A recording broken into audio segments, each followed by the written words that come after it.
Baik, bismillahirrahmanirrahim. Assalamualaikum warahmatullahi wabarakatuh. Kepada yang terhormat, Ibu Leonita Silianti, SAGMM, selaku dosen pengampu mata kuliah Manajemen dan Kepemimpinan, serta rekan-rekan yang saya banggakan, mari kita semua panjatkan puji serta syukur kehadirat Allah Subhanahu wa Ta'ala atas segala kenikmatan yang telah diberikan, sehingga kita semua bisa berkumpul bersama dalam presentasi online pada hari ini. Izin memperkenalkan diri, saya Salsabil Putri Maharani, perwakilan dari kelompok 2. Di sini saya sebagai moderator dalam presentasi kali ini. Dalam kesempatan kali ini, kami kelompok 2 akan mempresentasikan hasil kerja kelompok kami mengenai materi manajemen pengorganisasian. Nah, adapun anggota kelompok 2 yakni ada Nesti Tria Andini, ada Salsabil Putri Maharani saya sendiri, ada Farid Wastul Nuzul Qurani, ada Muhammad Wirian Saja, ada Ita Mulyawati Dewi, dan Anissa Putri.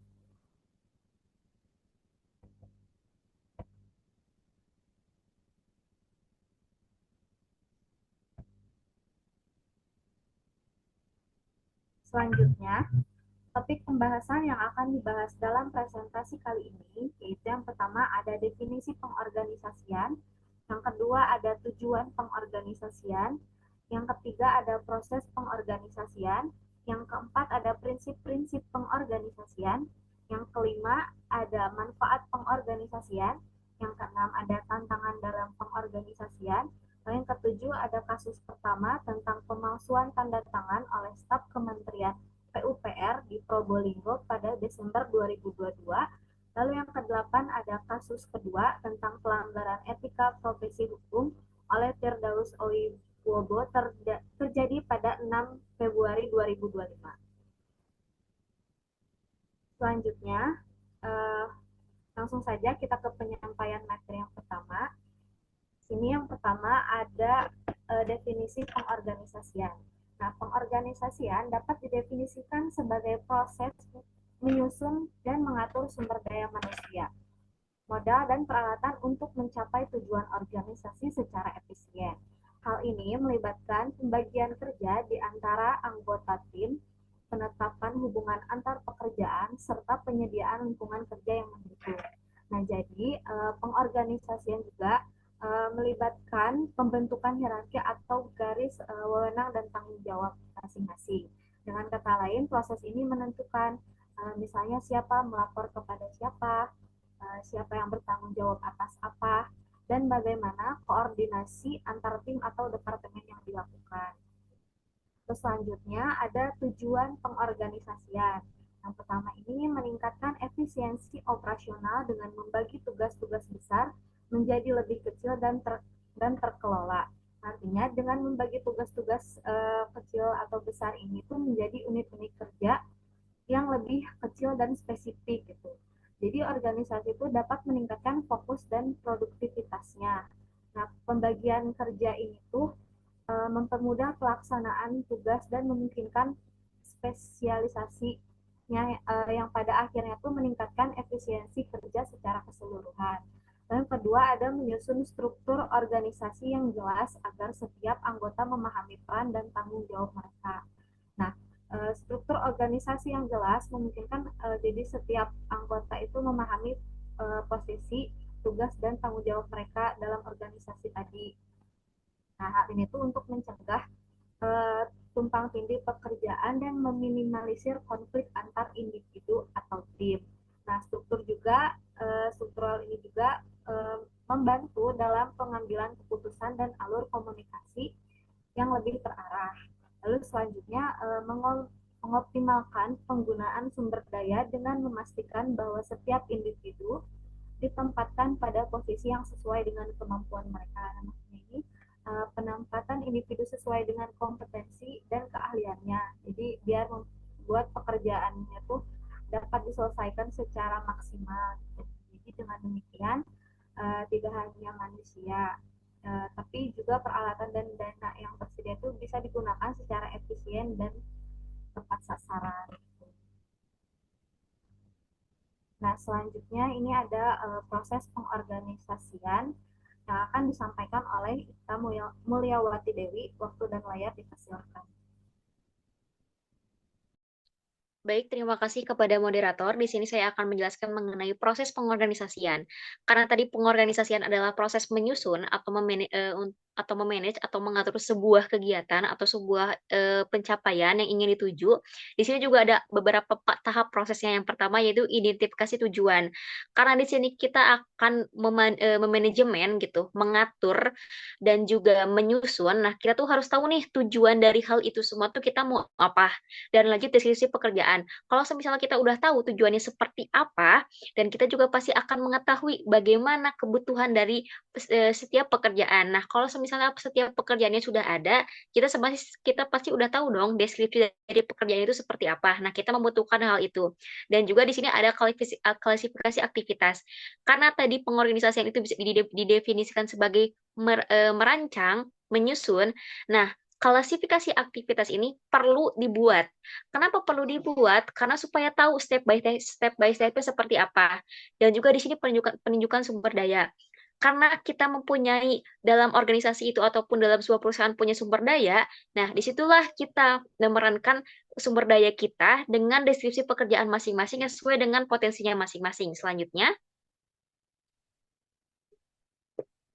next slide.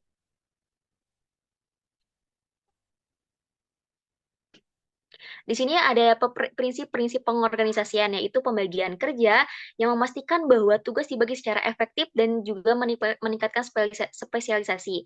Pembagian kerja itu penting dalam prinsip pengorganisasian sehingga para anggota ataupun pengurus di dalamnya mengetahui nih kerjanya dan tupoksinya itu sampai mana sehingga bisa memaksimalkan tujuan yang ingin dicapai. Dan juga ada delegasi wewenang, memberikan wewenangan kepada bawahan untuk mengambil keputusan dalam batas-batas tertentu sehingga mempercepat proses pengambilan keputusan.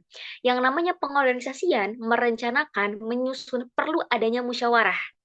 Tapi setiap orang juga berhak untuk membuat keputusan dalam menyatakan pendapatnya.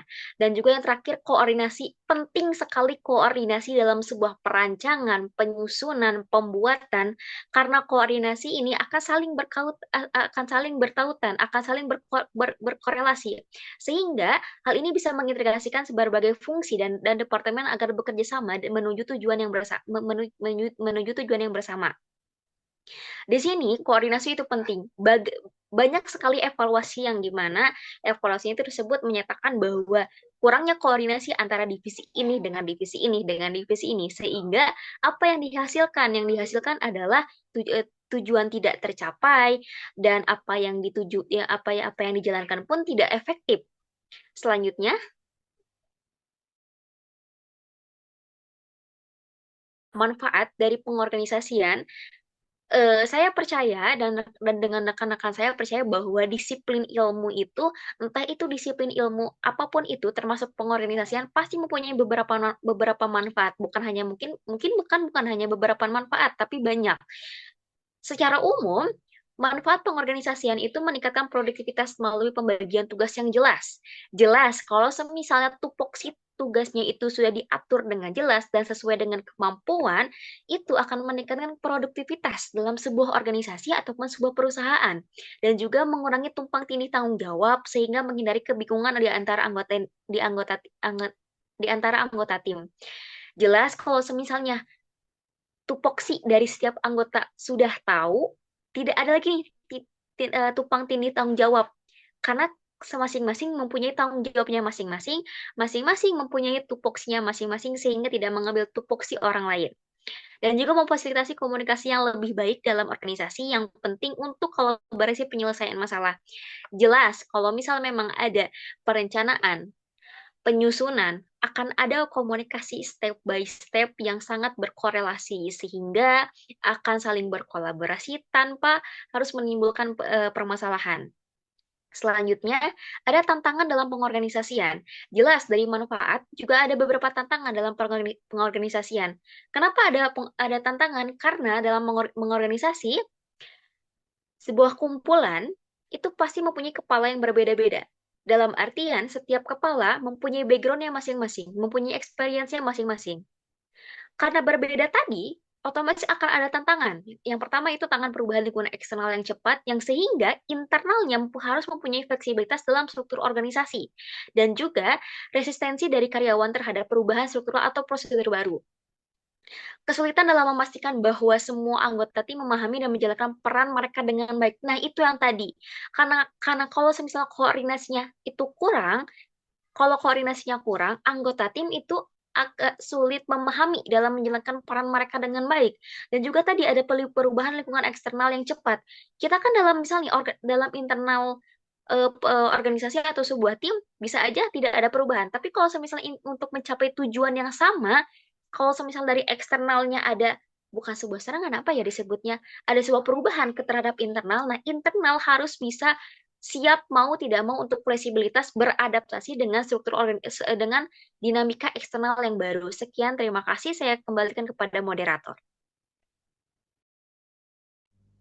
Baik, terima kasih kepada Ita Mulyawati atas pemaparan materinya. Selanjutnya,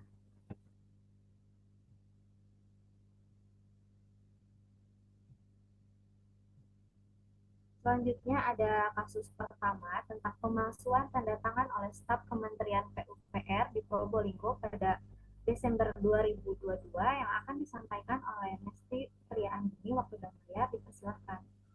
Baik, selanjutnya ada kasus yang pertama yaitu tentang pemalsuan tanda tangan oleh staf Kementerian PUPR di Probolinggo pada Desember tahun 2022. Jadi pada Desember tahun 2022 itu, HN, seorang staf tenaga kontrak Kementerian Pekerja Umum dan Perumahan Rakyat, yaitu yang sering disebut dengan PUPR, di Probolinggo dilaporkan atas kasus pemalsuan tanda tangan pada surat pengajuan suami istri dalam berkas pengajuan pencairan dana ganti rugi tol Probolinggo-Banyuwangi. Kasus ini dilaporkan oleh mantan istrinya, yaitu FR, bermula saat ia mengetahui adanya pencairan dana ganti rugi tol, namun hal tersebut tidak diberitahukan oleh HN kepada FR. Staf tenaga kontrak Kementerian PUPR ditetapkan sebagai tersangka pada Kamis 20 Februari 2025, statusnya naik setelah diperiksa sebanyak 4 kali sebagai saksi. Pegawai dengan status tenaga kontrak itu diduga memasukkan tanda tangan dalam dokumen yang berkaitan dengan pekerjaannya di Kementerian PUPR. Akibatnya, tanda tangan palsu yang dilakukan oleh tersangka sebagai salah satu syarat pengajuan pencairan dana ganti rugi tol Probowangi di wilayah Kabupaten Probolinggo mencapai kurang lebih 5,2 miliar. Di next.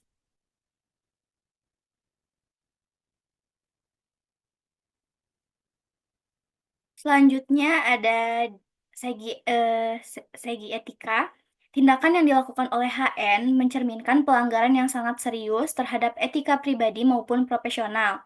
Sebagai seorang pegawai pemerintah, HN memiliki tanggung jawab yang besar untuk menjalankan setiap tugasnya dengan integritas dan kejujuran yang tinggi, karena hal ini sangat penting dalam menjaga kepercayaan publik.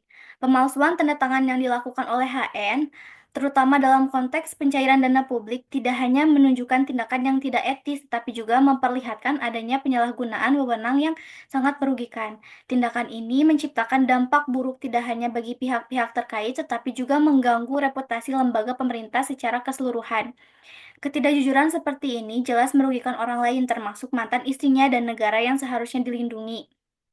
Dalam konteks ini, penting bagi setiap individu, terutama mereka yang memegang posisi di pemerintahan, untuk selalu mendepankan nilai-nilai etika dalam setiap aspek pekerjaan mereka. Upaya untuk membangun transparansi dan akuntabilitas harus diutamakan agar kejadian serupa tidak terulang dan kepercayaan masyarakat terhadap pemerintah dapat terjaga dengan baik. Terima kasih, saya kembalikan kepada moderator. Baik, terima kasih Nesti atas pemaparan materinya. Selanjutnya ada analisis kasus dari segi agama dan segi hukum yang ya dan serta solusinya yang akan disampaikan oleh Anissa Putri. Waktu dan layar, dipersilakan. Baik, terima kasih kepada moderator. Di sini saya akan menjelaskan mengenai dari segi etika ya.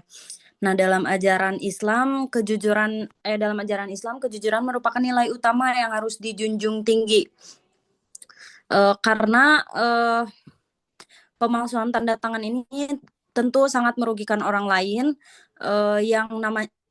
Pemalsuan tanda tangan dapat merugikan pihak yang lain dalam merugikan orang lain ini adalah dilarang, seperti yang dijelaskan dalam Al-Quran. Dan janganlah sebagian kamu memakan harta sebagian yang lain di antara kamu dengan cara batil. Quran Surat Al-Baqarah ayat 188. Pemalsuan tanda tangan ini termasuk dalam kategori karena dapat menyebabkan kerugian finansial atau reputasi bagi individu yang ditandatangani. Boleh di next.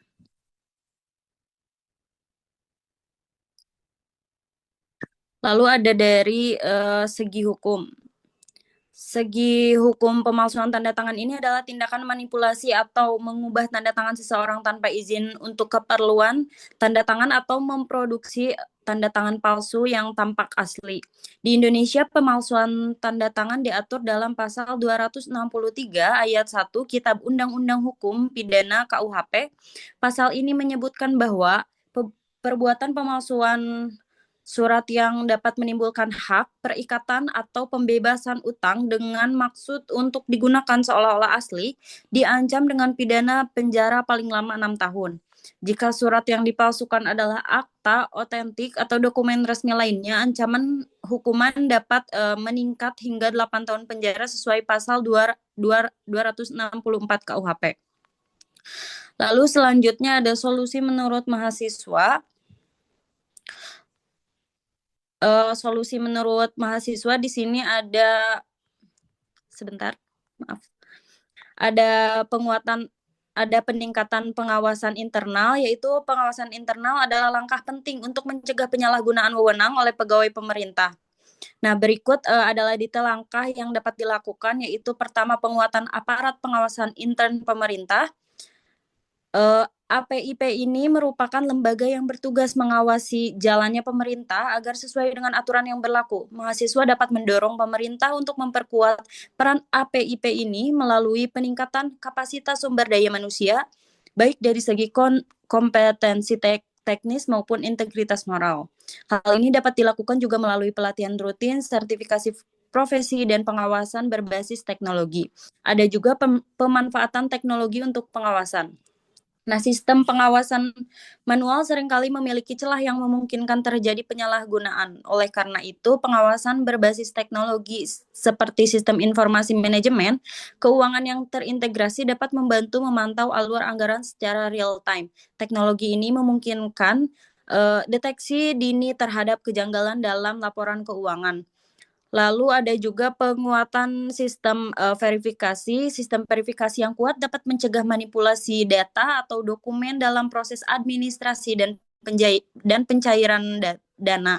Berikut adalah langkah-langkahnya, yaitu yang pertama ada verifikasi berlapis. Sistem verifikasi berlapis harus diterapkan dalam setiap proses administrasi, terutama yang berkaitan dengan pencairan dana. Misalnya pencairan dana harus melewati beberapa tahap pemeriksaan oleh pihak yang berbeda untuk memastikan tidak ada celah bagi manipulasi.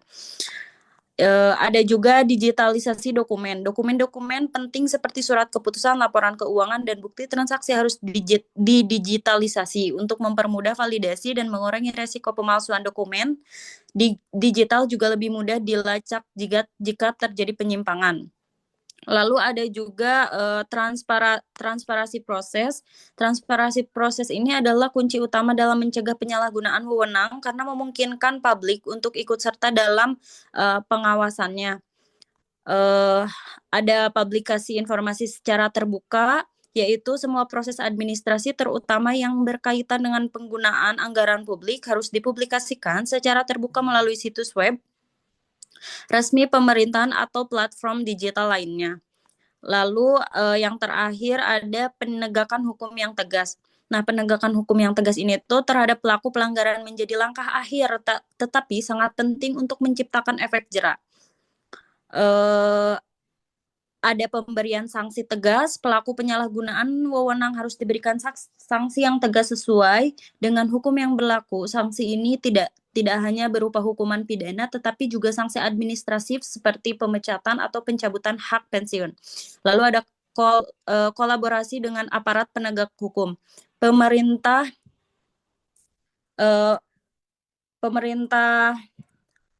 Pemerintah perlu bekerja sama dengan aparat penegakan hukum seperti kepolisian, kejaksaan, dan Komisi Pemberantasan Korupsi untuk menangani kasus-kasus penyalahgunaan wewenang secara cepat dan transparansi.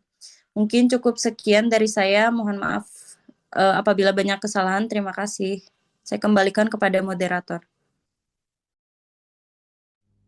Baik, selanjutnya ada kasus yang kedua tentang pelanggaran etika profesi hukum oleh Firdaus Oiwobo pada 6 Februari 2025. Kronologi kasusnya dan analisis kasus dari segi etika akan disampaikan oleh Pak Rikwastu. Waktu dan layar dipersilahkan.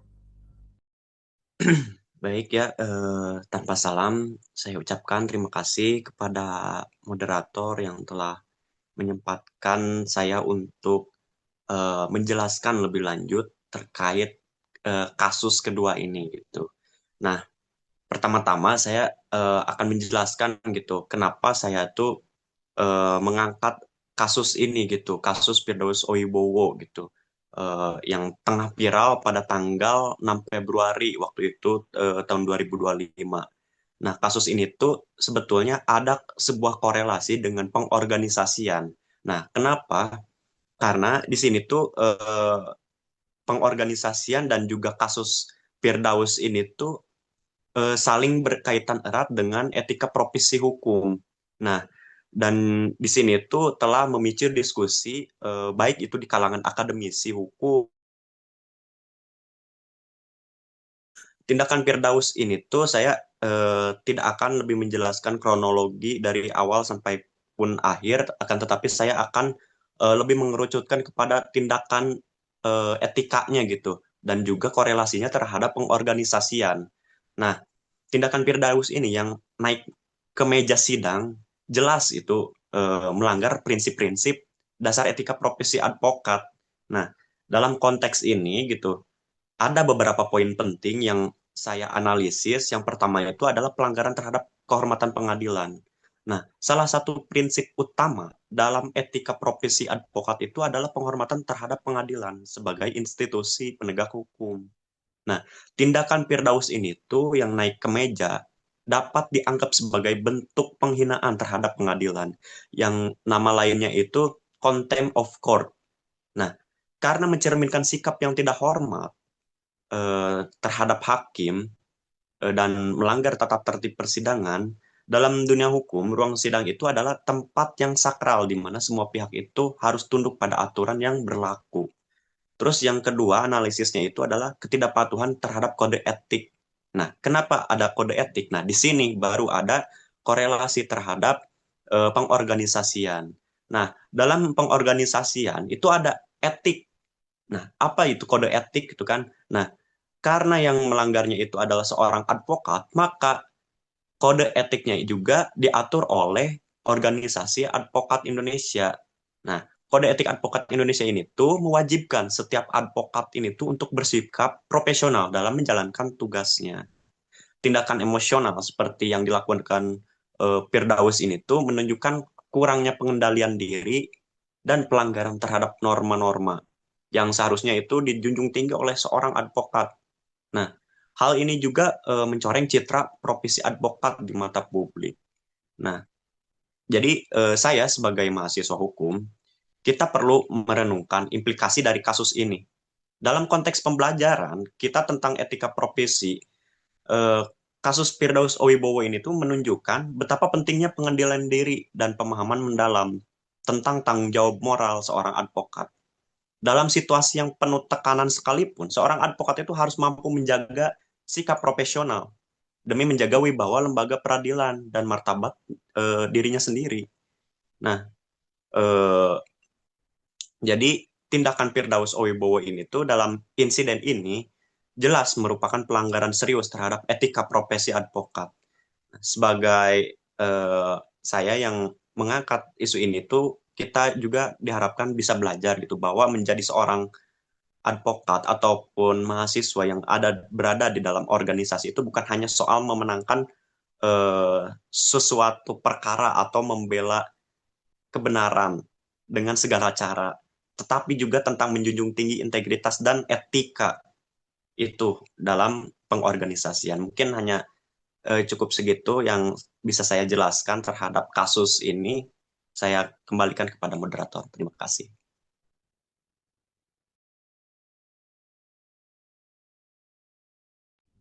Selanjutnya ada analisis kasus dari segi etika. Silakan dijelaskan kembali oleh.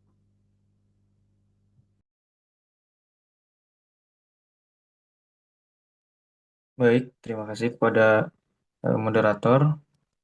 Di sini saya akan menyampaikan tentang sudut pandang dalam konteks hukum positif di Indonesia. Jadi dalam konteks hukum positif Indonesia, tindakan Firdaus Oibowo dapat dilihat sebagai pelanggaran serius terhadap Undang-Undang Nomor 18 Tahun 2003 tentang advokat, khususnya yang berkaitan dengan perilaku dan etika profesi advokat. Salah satu pasal yang sangat relevan adalah pasal 6 yang menyebutkan bahwa seorang advokat dapat dikenal tindakan apabila ia berbuat atau bertingkah laku yang tidak patut terhadap lawan atau rekan seprofesinya dan bersikap tidak hormat terhadap hukum maupun pengadilan. Tindakan naik ke atas meja sidang jelas merupakan bentuk ketidakpatutan dalam bersikap dan secara langsung menunjukkan ketidakhormatan terhadap institusi peradilan. Selain itu, dalam pasal 20 juga ditegaskan bahwa seorang advokat dilarang memegang jabatan atau melakukan tindakan lain yang bertentangan dengan kepentingan tugas serta martabat profesinya.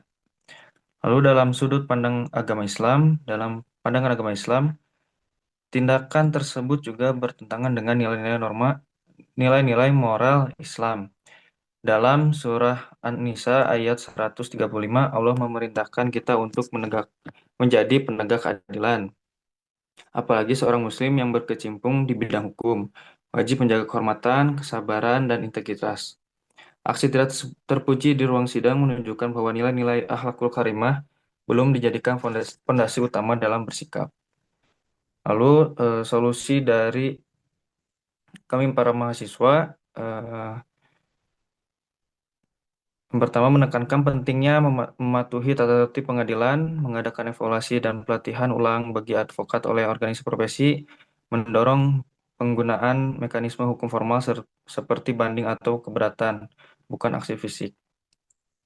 Penting untuk menegakkan kode etik secara konsisten, mahasiswa hukum perlu ditanamkan pemahaman bahwa profesi ini adalah officium nobile, profesi yang mulia. Lalu profesi harus didasari oleh akhlakul karimah, termasuk sabar dan tenang. Dari kasus ini, kita belajar bahwa seorang advokat tidak cukup hanya cerdas dalam hukum, tapi juga harus memiliki etika yang kuat dan nilai spiritual yang kokoh. Terima kasih, mungkin cukup sekian yang dapat saya sampaikan. Saya kembalikan kepada moderator. Baik, terima kasih Wiran atas pemaparan materinya. Baik, yang terakhir ada kesimpulan yang dapat kami ambil dari keseluruhan penyampaian materi yang telah teman-teman sampaikan. Itu kesimpulan yang dapat kami ambil pentingnya menekankan pengorganisasian sebagai proses yang terstruktur untuk mencapai tujuan organisasi yang efisien. Nah, pengorganisasian melibatkan pembagian tugas, penetapan hubungan kerja, dan penyediaan lingkungan kerja yang mendukung. Nah, melalui prinsip-prinsip seperti pembagian kerja, delegasi wewenang, dan koordinasi tadi. Pengorganisasian juga membantu meningkatkan efisiensi operasional, mengurangi tumpang tindih tanggung jawab, serta memfasilitasi komunikasi yang lebih baik. Nah, namun tantangan seperti resistensi terhadap perubahan dan perubahan lingkungan eksternal memerlukan fleksibilitas dan strategi adaptif dalam implementasinya. Nah, selain itu, presentasi ini juga membahas dua kasus pelanggaran etika profesional, yaitu mengenai pemalsuan tanda tangan tadi oleh staf Kementerian PUPR dan pelanggaran etika profesi hukum oleh seorang advokat. Nah, kedua kasus ini menekankan pentingnya integritas, transparansi, dan akuntabilitas dalam menjalankan tugas secara profesional. Nah, solusi yang dapat kami usulkan melalui peningkatan pengawasan internal, penguatan sistem verifikasi, penegakan hukum yang tegas. Tuh, dan dengan demikian, materi ini juga tidak hanya memberikan pemahaman tentang pengorganisasian, tetapi juga relevansi nilai-nilai etika dalam dunia kerja untuk mencegah pelanggaran serupa di masa depan.